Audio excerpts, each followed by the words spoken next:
We bring back Jeff Duncan, Duncan Financial Management, our guest, to weigh in on this. What should happen to Fannie and Freddie, Jeff? Well, I just think a complete government takeover would probably be in everybody's best interest because it's eventually going to happen. I mean, now they have an unlimited tap into the federal government.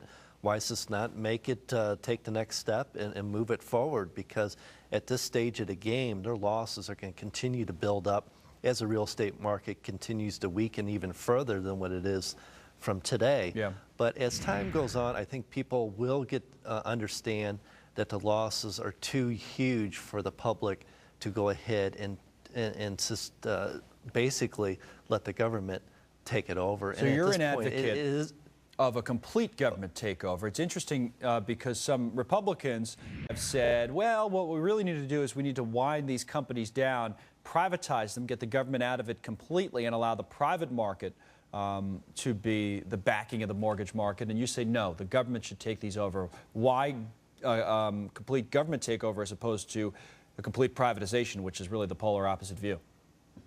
Well, I think at this stage, the government taking over is the best solution. But as time goes on, go ahead and let the private sector take over. At this stage of the game, who in the private sector would be willing to take on the risks that these two institutions currently have? So I think give it a little bit of time, get some stability in the real estate market, then go ahead and let the private sector take it over. I'm just advocating let the federal government, unfortunately, we've gotten ourselves in this position, give it a little bit of time, then let the stability in the real estate market take over, then the private sector can step up and take these two institutions over. At this stage of the game, trying to find some private money, some private people to take these institutions over is going to be very difficult. Yeah, that's probably a fair and a good point. But the other side of it is that, well, government money's not exactly easy to come by either when you're bleeding money like Fannie and Freddie are and running a deficit like we in the United States are, right?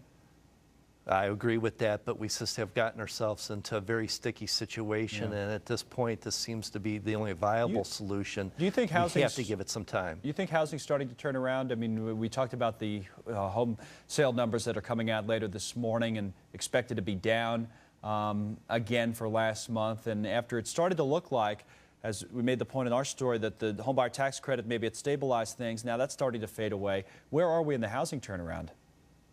Well, obviously, I think we're going to get a nice boost with the breaks being taken away in April.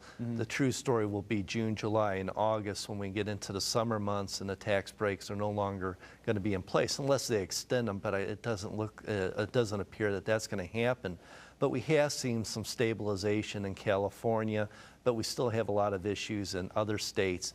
But once these tax breaks go away in April, I still believe that we still have some downward pressures in real estate prices across the country. I mean, that's the big question, not only for housing, but for the economy in general. Once you start to take the pedal off the gas, so to speak, what do things really look like underneath that? All right, Jeff, thanks a lot for the time this morning. We really appreciate it. Jeff Duncan out in St. Louis. Ashley.